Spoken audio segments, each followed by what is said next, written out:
कैसे हो आप सब? बढ़िया से।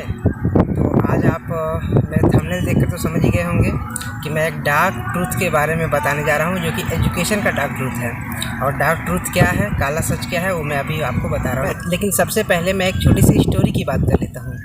बच्चों, एक स्टोरी है ना छोटी सी, वो मैं आपको आपसे शेयर करना चाहता हूँ कि एक बच्चा था और वो पढ़ाई में बिल्कुल भी अच्छा नहीं था। और उसके माँ बाप ने स्कूल में तो उसके माँ बाप स्कूल में तो पढ़ाते ही थे, लेकिन उसके नंबर कंसिस्टेंटली बहुत ही पुअर थे, बहुत ही ख़राब रिजल्ट लाता था उसके। 1 नंबर 2 नंबर 4 नंबर फेल हो जाता, ऐसा नंबर था उसका। और उसके माँ बाप ने सोचा कि चलो इसे ट्यूशन में पकड़वा देता हूँ तो ये बहुत अच्छा करेगा। उसके ट्यूशन टीचर भी आए, बहुत अच्छा क्या बोलते हैं उसको, हाई रेट में 2000 3000 4000 समथिंग अच्छे डिमांड किए उस ट्यूशन टीचर कि मैं बहुत अच्छे से पढ़ा दूँगा। और वो भी आए तो कुछ दिनों के बाद वो भी उस बच्चे को मारने पीटने लगे क्योंकि वो सही से नहीं पढ़ पाया। हुआ ना, बस नॉर्मल सा बात हुआ कि ट्यूशन टीचर कुछ होमवर्क दे रहे हैं और वो बच्चा कंप्लीट कर ही नहीं रहा है। माँ बाप का ध्यान है कि वो बच्चा क्यों नहीं कर रहा, क्योंकि सारा दिन टीवी देख रहा है, मोबाइल देख रहा है, उस पर सारा फोकस है। और माँ बाप भी डांट रहे हैं कि टीवी देख रहा है, मोबाइल देख रहा है, ऐसा ऐसा रीज़न है। और ट्यूशन टीचर भी उस पर मौका का फ़ायदा उठा रहे हैं कि हाँ ये टीवी देखता है या मोबाइल देखता है, यही रीज़न है कि वो सही से होमवर्क नहीं बना पा रहा है, याद नहीं कर पा रहा है या कुछ काम नहीं कर पा रहा है। तो ऐसे करते करते उसके क्लासेस बढ़ते जा रहे थे, प्रेशर बढ़ता जा रहा था, लेकिन वो बच्चे कुछ भी वो मतलब ना समझ पा रहा था पढ़ाई क्या है, ना लिख पा रहा था, ना कुछ भी नहीं आ रहा था उसे। तो ऐसे में माँ बाप भी बहुत परेशान हो गए क्योंकि बच्चे का एज बढ़ता जा रहा था, उन्हें इंसल्ट फील हो रही थी। तो उन्होंने ऐसा क्या किया कि कुछ टाइम के बाद एक और टीचर से उनकी मुलाकात हुई किसी का सजेशन के द्वारा। तो उस टीचर को उन्होंने अपॉइंट करा और वो टीचर आए और केवल 6 महीने में बच्चे का रिजल्ट आ गया 99%। तो उस टीचर ने ऐसा क्या किया? अब सभी के मन में एक बात आएगा कि उस टीचर ने बहुत अच्छा कॉन्सेप्ट क्लियर करवा दिया है, या तो उस टीचर ने समझा कर पढ़ाया है, टेस्ट लिया है वगैरह वगैरह, ये सभी बातें आएगी। लेकिन उस टीचर ने ऐसा कुछ भी नहीं किया, सिर्फ एक छोटा सा काम किया। उस टीचर ने उस बच्चे को सिर्फ 2-3 काम सिखा दिया। अब उसमें से क्या है, उस बच्चे को लिखना सिखा दिया, पढ़ना सिखा दिया, यही 2 काम उसने सिखा दिया। हालांकि वो बच्चे को ना लिखना आता था ना पढ़ना आता था। अब देखिए सारा खेल क्या था कि पुराने ट्यूशन टीचर उसे होमवर्क देते थे और बच्चे को रीडिंग ही करना नहीं आता था, तो पढ़ेगा कहाँ से और याद कहाँ से करेगा? ना नहीं पाएगा तो याद तो नहीं होगा। और मान लीजिए किसी भी तरह वो रट कर याद कर लेता है तो उसे लिखना तो आता ही नहीं है, तो लिखेगा कहाँ से? तो ये सारा खेल था, ना उसे पढ़ना आ रहा था ना उसे लिखना आ रहा था। तो यही छोटा सा एक स्टोरी था, लेकिन दूसरे टीचर आकर उसे लिखना और पढ़ना सिखा दिए क्योंकि वो बातों को समझ चुके थे कि उसका मेन रीज़न क्या है। और उन्होंने उस बच्चे का सभी प्रॉब्लम को सॉल्व कर दिया। अब वो बच्चा बहुत अच्छे से ध्यान दे रहा है तो अच्छा नंबर ला रहा है, और ध्यान नहीं दे रहा है तो ख़राब नंबर ला रहा है। सारा खेल अब ध्यान पे आ गया है। तो ध्यान तो ऑफिशियली सबके पास होता है ना कि कोई चाहे तो अच्छा नंबर ला सकता है, कोई चाहे तो अच्छा नंबर नहीं ला सकता। लेकिन उससे भी पहले का सारा खेल था कि उस बच्चे को लिखना और पढ़ना नहीं आ रहा था। तो ये खेल अभी हर जगह पूरे इंडिया में और हर एक जगह चल रहा है। तो इसी के ऊपर है ये जो हमारा टॉपिक है, आज का टॉपिक है इसी के ऊपर है। उसमें क्या है ना कि कुछ पेरेंट होते हैं ना जो समाज के डर से कि बच्चे का एज बढ़ता जा रहा है, तो चलिए इस समाज के डर से बच्चे को स्कूल में एडमिशन करवा देते हैं। तो स्कूल में होता क्या, मैं आपको बता देता हूँ। मान के चलिए कि LKG है, तो LKG में क्या होगा बच्चों, LKG में ये होगा ना कि आपको लेटर सिखाया जाएगा, अल्फ़ाबेट सिखाया जाएगा, ABCD क ख ग वगैरह वगैरह, यही सब सिखाया जाएगा।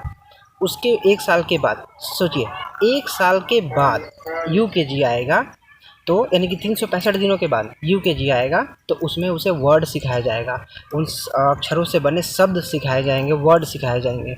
और फिर से 365 यानी कि 1 साल के बाद उस बच्चे को सेंटेंस लिखना सिखाया जाएगा क्लास 1 में। तो अब 1 के बाद प्रेशर बढ़ता जाएगा, 2 3 4 5 वगैरह वगैरह सब कुछ आता जाएगा।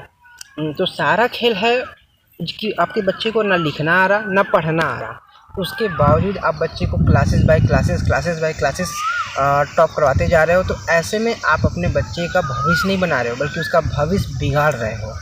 तो पहले आप समाज के डर से दूर ये सब जो थॉट है उसे बंद कीजिए कि समाज क्या कहेगा, मेरा बच्चा पढ़ रहा नहीं पढ़ रहा।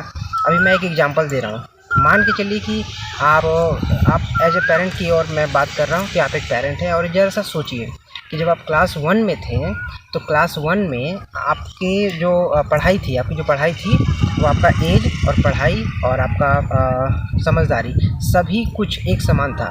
तो आपके क्लास 1 में जब आप थे तो क्लास 1 का जो पढ़ाई था वो आपके लिए बहुत मुश्किल था, या यूँ कहें कि कॉम्पिटिटिव था, बहुत ये क्या बोलते हैं, मुश्किल भरा था।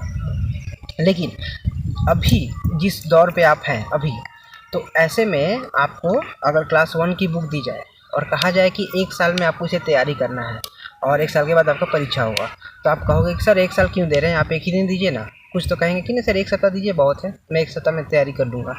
क्यों कहेंगे? क्योंकि अब समझदारी आ चुकी है, सारा खेल समझदारी का है। तो उससे भी पहले होता है लिखना और पढ़ना। आपके बच्चे में लिखना और पढ़ना आता है या नहीं आता है, पहले उस बात का पता लगाइए। स्कूल में डालने की जल्दबाजी ना करिए, ये एक बहुत ही काला सच है जो कि समाज के डर से बच्चे को अपने स्कूल में डाल देते हैं, और बच्चे को लिखना पढ़ना तो आ नहीं रहा, लेकिन क्लासेस दर क्लासेस बढ़ती जा रहा है। ऐसे में बच्चा मतलब किसी काम का नहीं रहता, क्वेश्चन आंसर याद नहीं कर पाता है। सभी को लगता है दिन भर मोबाइल में बिजी है, गेम खेल रहा है, टीवी देख रहा है, ये देख रहा हो, ऐसा कुछ भी नहीं है। टॉप्स की आप कहानी कभी सुन सकते हैं, यूट्यूब में बहुत सारे वीडियोज आएंगे जिसमें टॉपर्स होंगे, जो कि स्टेट लेवल के टॉपर्स होंगे या इंडिया लेवल के टॉपर्स होंगे किसी भी फील्ड के।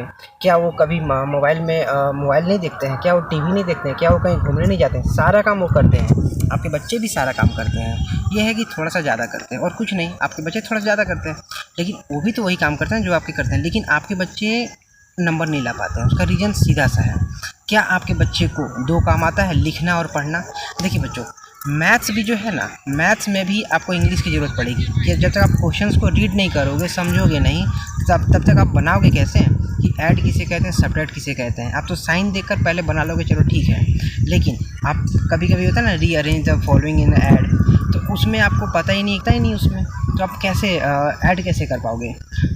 तो सारा खेल रीडिंग और राइटिंग का है। पहले इन 2 चीज़ों में आप अपने आप को डेवलप करिए, और मैं पेरेंट्स से रिक्वेस्ट कर रहा हूँ कि अपने बच्चों का इन 2 चीज़ों में अपने बच्चों को डेवलप करवाइए।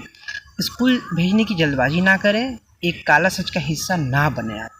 बहुत बड़ा अंधेरा छाया हुआ है एजुकेशन वर्ल्ड में, सबसे बड़ा यही अंधेरा है कि सोचिए ना, 50 बच्चे एक क्लास में होते हैं, लेकिन उनमें से फर्स्ट, सेकंड, थर्ड केवल 3 ही आते हैं। ऐसा क्यों होता है? क्योंकि बाकी के 47 में ना ऐसा मैक्सिमम होता है कि उन्हें सही से ना रीडिंग आती ना राइटिंग आती है। याद तो कर लेते हैं किसी तरह से रट कर, लेकिन लिखने का बारी आए तो वो नहीं लिख पाते हैं, क्योंकि उन्हें लिखना सही से नहीं आता है। अब कुछ ऐसे भी होते हैं जो लिखना और पढ़ना जानते हैं, लेकिन वो जब परीक्षा देते हैं तो नंबर कट जाता है। उसका रीज़न क्या है? प्रैक्टिस नहीं करते हैं, क्योंकि किसी भी तरह से वो लिखना बस सीख गए, पढ़ना सीख गए। सही मायने में अगर आधार से आप लिखना पढ़ना सिखवाइए अपने बच्चों को, फिर देखिए कमाल, आपके बच्चे 100 में 100 नहीं लाएँ तो आप जो बोलिए वो हो जाएगा। बहुत ही आसान बात है, बहुत ही आसान बात है 100 नंबर लाना, कोई भी मुश्किल काम नहीं है। सबसे ज़्यादा इम्पोर्टेंट है कि अपने बच्चे में रीडिंग और राइटिंग आनी चाहिए। यदि वो आ गया तो सब कुछ आ गया। तो आई होप एजुकेशन का जो काला सच है, डार्क ट्रूथ है, ये जल्द से जल्द ख़त्म हो जाए। और मैं रिक्वेस्ट करूँगा उन ट्यूशन टीचर्स को कि प्लीज़ आपके जितने भी कैंडिडेट्स हैं, आपके जितने भी बच्चे हैं, उन बच्चों में आपको ट्यूशन रखा गया है ताकि कॉन्सेप्ट को क्लियर करवाएं। कोर्सेज़ के लिए स्कूल टीचर प्रॉपर है, बहुत है स्कूल टीचर। आप उन कोर्सेज़ में ना पढ़े, एक रिक्वेस्ट है। आप बच्चों में ये देखिए कि उन्हें लिखना और पढ़ना आ रहा है कि नहीं आ रहा। आप उन्हें ये सिखाइए। यदि आपसे नहीं हो पा रहा है कि लिखना पढ़ना मैं कैसे सिखाऊं, तो आप उन बच्चों को मत पढ़ाइए। कुछ पैसों के लालच में किसी बच्चों का और ज़्यादा अंधेरे में मत ढकिए, आप छोड़ दीजिए, क्योंकि आपके बच्चे बहुत से मिल जाएंगे। लेकिन वही बच्चे जो अभी द्वार पे खड़े हैं अंधेरे के, आप उसे और ढकेले जा रहे हैं, क्लासेस बाय क्लासेस और ढकेले जा रहे हैं। हाँ, अभी एक छोटा सा एग्जांपल एक और ले लेते हैं कि मान के चलिए आप अपने बच्चे को समाज के डर से नहीं, आप समाज का बात नहीं सुनते, ठीक है, समाज का डर ख़त्म हो गया आपका बच्चा 5 साल 6 साल 7 साल, हालांकि स्कूल में रूल है ना कि 3.5 साल में एडमिशन आप करवा दीजिए, लेकिन आप अपने बच्चे को रीडिंग और राइटिंग पे काम करवा रहे हैं, ठीक है। 5 साल हो गया, 6 साल हो गया, 7 साल हो गया, ठीक है। अब आप सोचिएगा कि 7 साल का बच्चा LKG में जाएगा, UKG में जाएगा, क्यों जाएगा? जब रीडिंग राइटिंग आ गई ना तो उसे डायरेक्ट 1 में करवाइए, डायरेक्ट 2 में करवाइए ना, समझदारी तो आ ही जाएगी, क्योंकि एज बढ़ेगी तो समझदारी बढ़ेगी। डेफिनेटली समझदारी के ऊपर है हाँ, किसी की समझदारी थोड़ी देर से आती है, किसी की थोड़ी बाद में आती है। आपने केएफसी का एग्जांपल तो लिया ही होगा। केएफसी का एग्जांपल आप यूट्यूब में सर्च कर सकते हैं। उनके मालिक की समझदारी कितने टाइम के बाद आई, तो समझदारी का कोई ठीक नहीं है, वो कभी भी आ सकता है। लेकिन आपके सबसे इम्पोर्टेंट है लिखना और पढ़ना। यदि यही नहीं आया तो आपके बच्चे का क्लास बढ़ता जाएगा और वो अंधेरे में चला जाएगा। तो बस ये रिक्वेस्ट है सभी टीचर से कि प्लीज़ आप अपने कैंडिडेट को सबसे पहले लिखना और पढ़ना सिखाएं। यदि लिखना और पढ़ना आ गया तो सब कुछ आ गया। थैंक यू, मिलते हैं अगले वीडियो में।